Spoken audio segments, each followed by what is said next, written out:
Vixen has landed. We have just received this news flash. An urgent warning for everyone living in London. Reports are coming in of a huge tidal wave in the North Sea, which is heading towards the Thames estuary at enormous speed. It is estimated that it will reach the Thames estuary at 5 a.m. tomorrow morning, and that London will be completely destroyed at 6 a.m. All inhabitants of London are ordered to evacuate the city immediately. We repeat, evacuate the city immediately!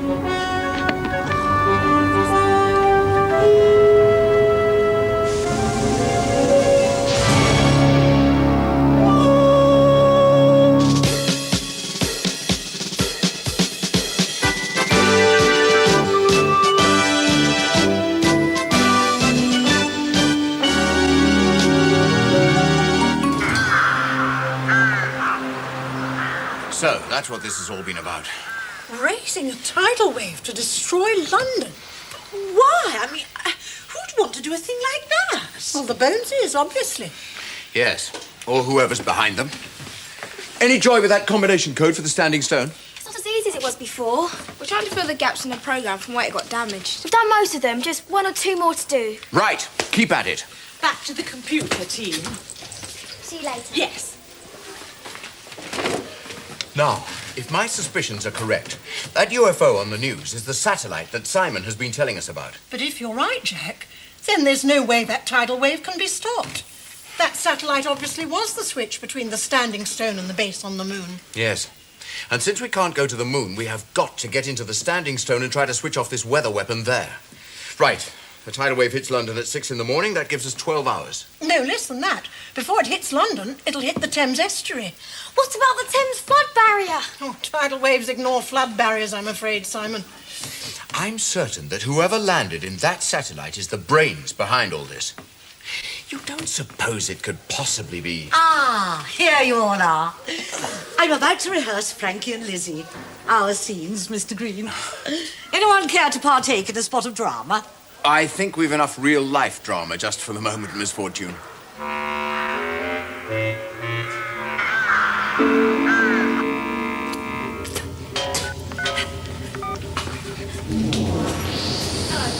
Auntie? Oh, Kevin, thank goodness it's you. We thought it was her. Well, she's here. Where? A spacecraft has landed a few miles away. That's really hotting things up upstairs. Mr. Cleverclogs Green has twigged the connection with the tidal wave and the stone. Whatever happens, don't tell number one this. If we ever see number one. You don't think her spacecraft might have crashed when it landed, do you? Really, sis, how can you be so heartless? I hope. What I want to know is when do I get my share of the money?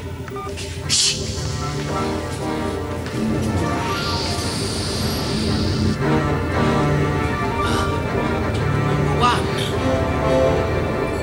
We've done it! Everyone, we've done it! Well done! All we have to do now is let it run. And no one must touch any electrical appliances while we're doing it. Ah, wonderful things, computers. Do you know I wrote the school musical on it? That's probably what blew it up. I see, that's How not on. fascinating. A musical. Are you taking part in it? Yes, as a matter of fact, I am. I play Queen Elizabeth I. She was a woman of great stature. So, apart from capturing the ex-head of MI5, do you have any other triumphs to report? We are glad to see you, number one. Very glad. There have been one or two problems. One or two? Seems to me you've had every problem in the book. All you need now for a full house is a plague of locusts. It wasn't our fault, number one. Well, whose fault was it? What was that? Now, multiply by 10. Divide by 66. He's trying to open the combination lock. Don't worry. There are about 10 million possibilities. You'll never do it. I wouldn't be so sure about that, Dad. What? They were working on the computer program to open the lock. They reckoned it would give them 100 most likely combinations. And you knew about it? Why didn't you stop them? You should have destroyed it. I thought I had. Like they thought they'd got rid of Jack Green. It obviously runs in the family. Look at it this way. Even with 100 combinations, it will still take ages. You were saying? Quick, let's get out of here. This way, you fools!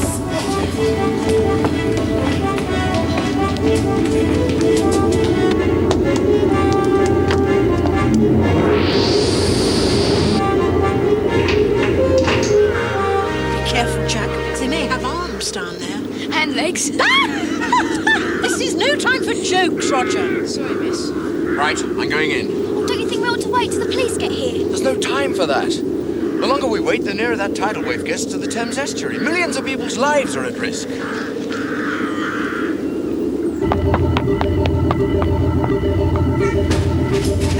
you all right?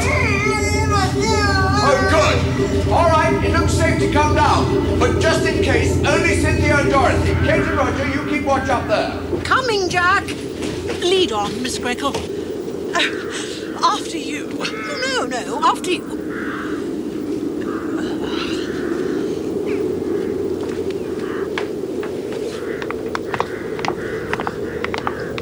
You think it's dangerous down there? No. I'm sure it's perfectly harmless. Get it? Harmless?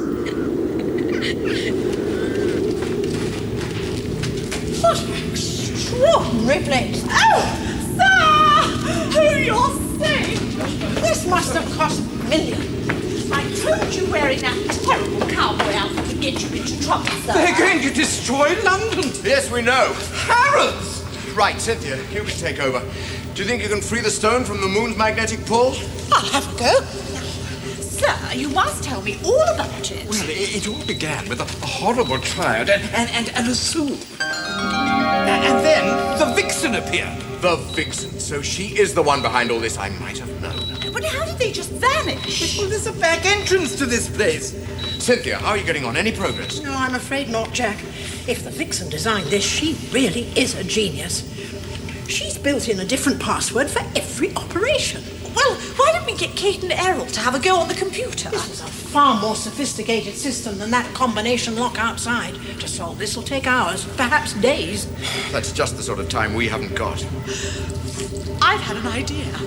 This whole standing stone is like a big magnet. Check. With this equipment pulling the moon nearer and nearer. Check. And so causing this dreadful tidal wave. Check. You have to keep saying check, Miss Greco. Oh, checkmate, sir. Why don't we just switch off the magnet? That's what I've been trying to do. Dorothy, you're a genius! Dorothy, a genius. But can you do it? Well, of course I can. That's what I was trained for at MI5, right, sir? I haven't the faintest idea what you're talking about, Miss Greco. Or you will have in a few moments, Em. Dorothy's idea is dynamite. All right? Well, I hope so. I haven't done this for ages. You don't get much call for blowing things up in the meteorological office. Right, everyone. Take cover. Keep down, Em. Break a leg, Dorothy. What? Oh, here goes.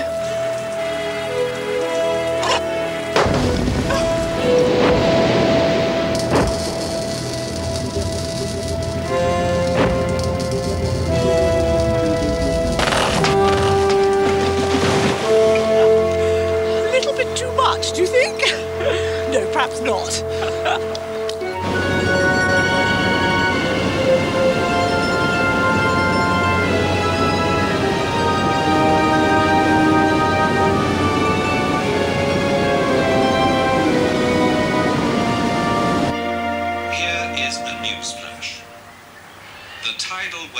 That was reported to be heading towards the Thames estuary has vanished.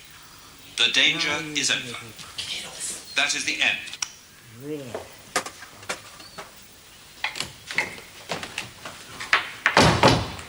I've just been speaking to Switzerland.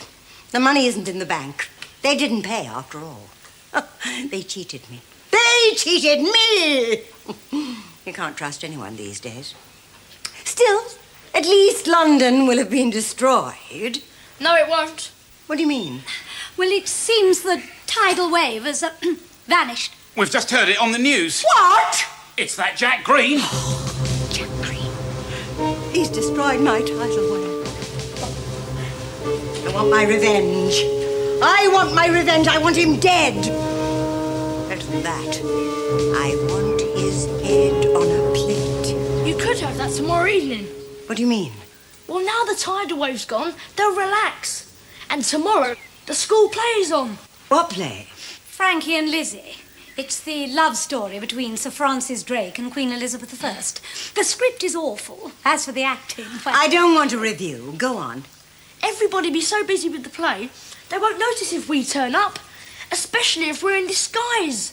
But are you sure that the interfering Mr. Green will be at this theatrical extravaganza? Of course he will. He's playing the lead. And there's a scene where he gets knighted. All you've got to do is to replace the blunt sword with a real sharp one. And when he's kneeling down... Off with his head! In front of the whole audience, how delicious. Pity you aren't a bit more like your son. What a future he has ahead of him. Now, all I need is a sword.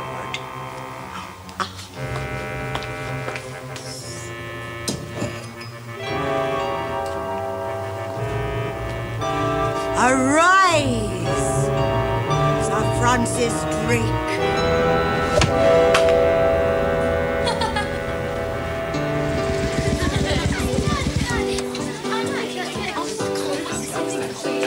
Why, Mr. Watson, hello. I thought you were ill. I couldn't stay away, Miss Gretel. It's such a relief not to be in it tonight. My doctor said it would cheer me up. Oh, I'm sure it will. Can I have your attention, please? The performance will commence in just a few minutes. Kindly take your seats.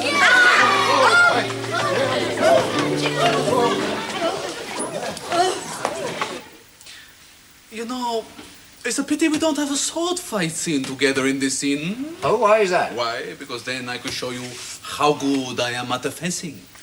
I cut! I thrust! I parry! Actually, I'm quite good at fencing myself. You? Oh, yes. I once built one all the way round my garden. Excuse, Mr. Green. Jack.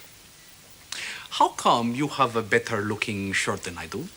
I don't think I do. Well, I think you do, and I don't think it's fair, do you? I mean, after all, I am playing King Phil the Lip, so I should have a better outfit, yes? But your costume is magnificent.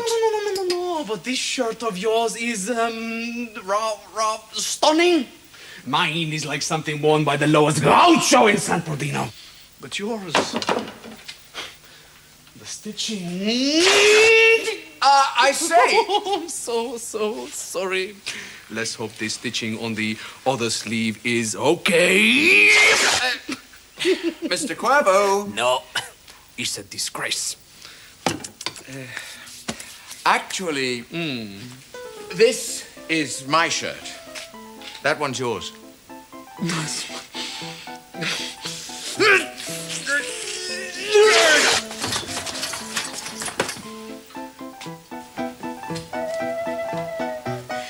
This is a ridiculous idea, these glasses with moustaches. They are all I could get at such short notice. Now, follow me and look inconspicuous.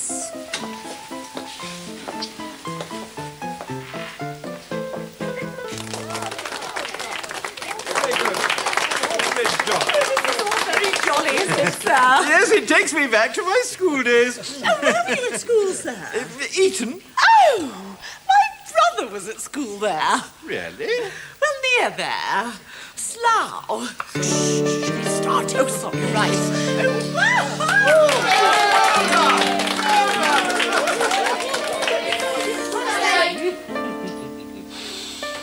So those English think they can beat me, King Phil the Lip of Spain. But they don't know. But they don't know about our secret weapon now, King Philip. Yes, the Armada. Tell us about the Armada, King Philip. Well, Yes, tell us. okay. Armada.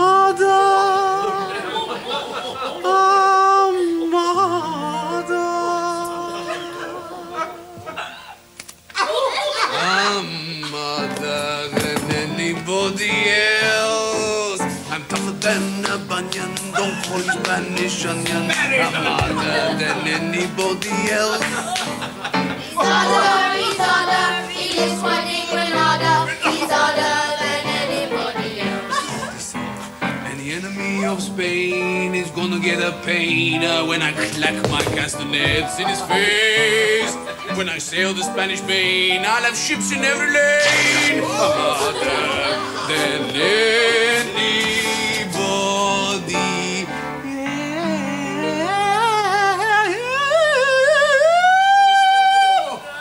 I'm a bad boy.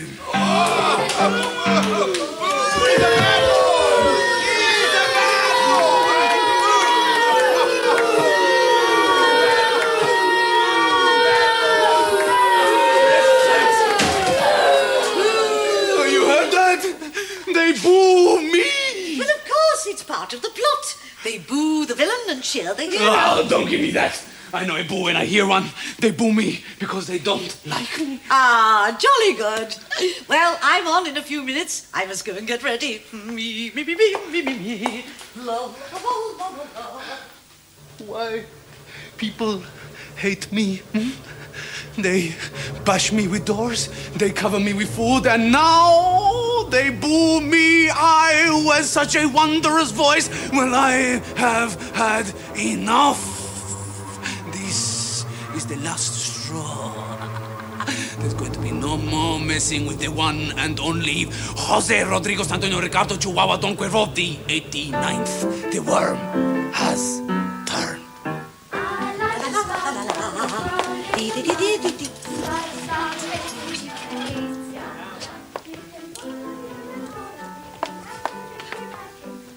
Where's my costume? Do you mean this one? What are you doing in my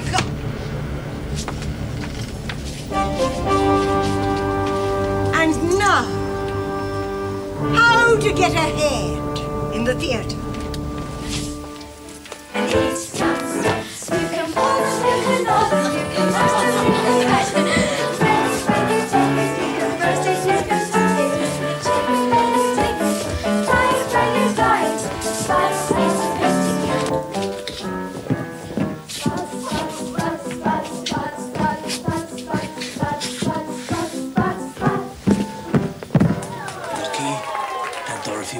some explosives.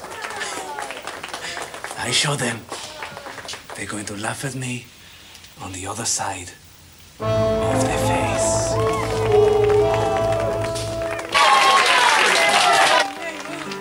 No, I really don't think this is fair. Well, I've never liked that painting, sis. I'm talking about number one. She's so bossy. She's had her revenge. What about our revenge? She's gonna do that for us when she bumps off that interfering Jack Green. Oh, shut up. I'm talking about his accomplices.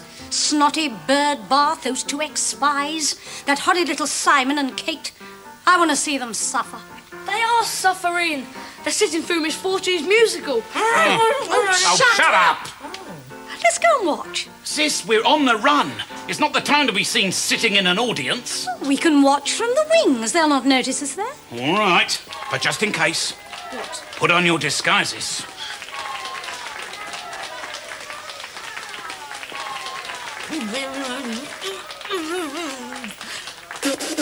I must get out of here. Look, here comes Captain Drake.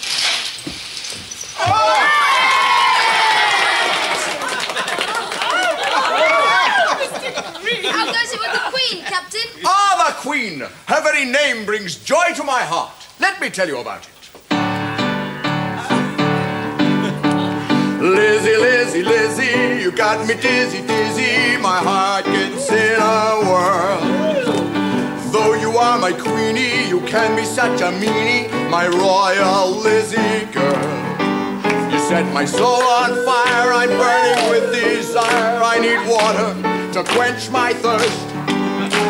My heart it so rejoices, there are no other choices. Elizabeth, you're the first.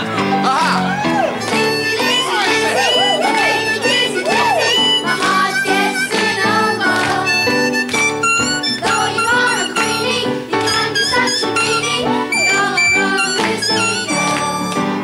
Set my soul on fire, I'm burning with desire. I need water to quench my thirst. This is a strange condition, but there ain't no competition. Elizabeth, Elizabeth, you're the first.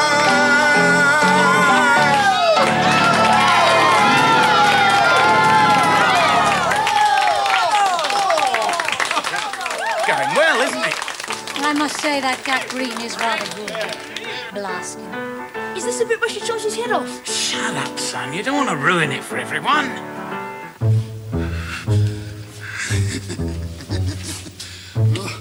This show is really going to go with a bang.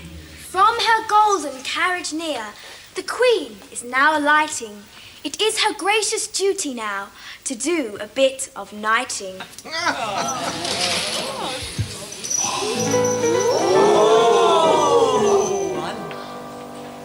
When a fella asks me, Lizzie dear, can you come out to play?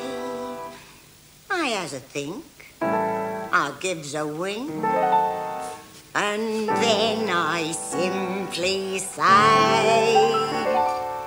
I'm Elizabeth the First, I am Elizabeth the First, I am.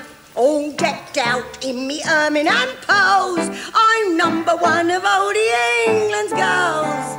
Every other queen is a Mary, Matilda or a Catherine or Nan. I'm the only Queen Elizabeth, Elizabeth the First, I am your own, yeah. And now, Mr. Francis Drake, let me knight you. Or should I say, Mr. Jack Green? Off with your head! You! Is this historically accurate? Why? Either Miss Misfortune's grown a lot since we last saw her, or someone else is playing. Give me back my frock.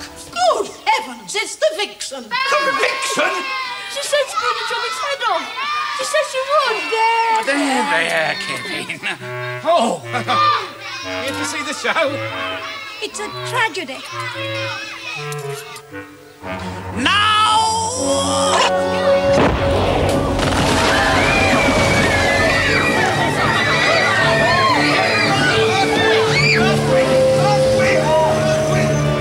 So, the Vixen has escaped again.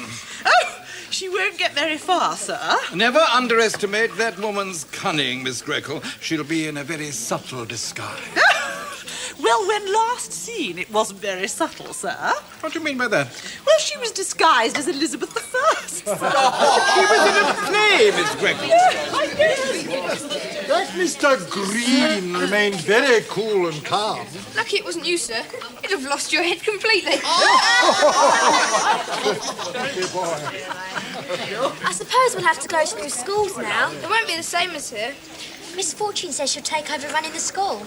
It's a good thing the theatre blew up. Why? Because there won't be any more crummy musicals. Come along. After seeing your performance as King Philip of Spain, Signor Cuervo, I wonder, have you ever considered a career in the professional theatre? Oh, darling, actually, I never considered no. I can't tell you how relieved I am to hear it. I say, shall I be mother? Oh, please do. I'll say one thing for your production, Miss Fortune. What's that, Mr. Green? Well, it certainly brought the house down.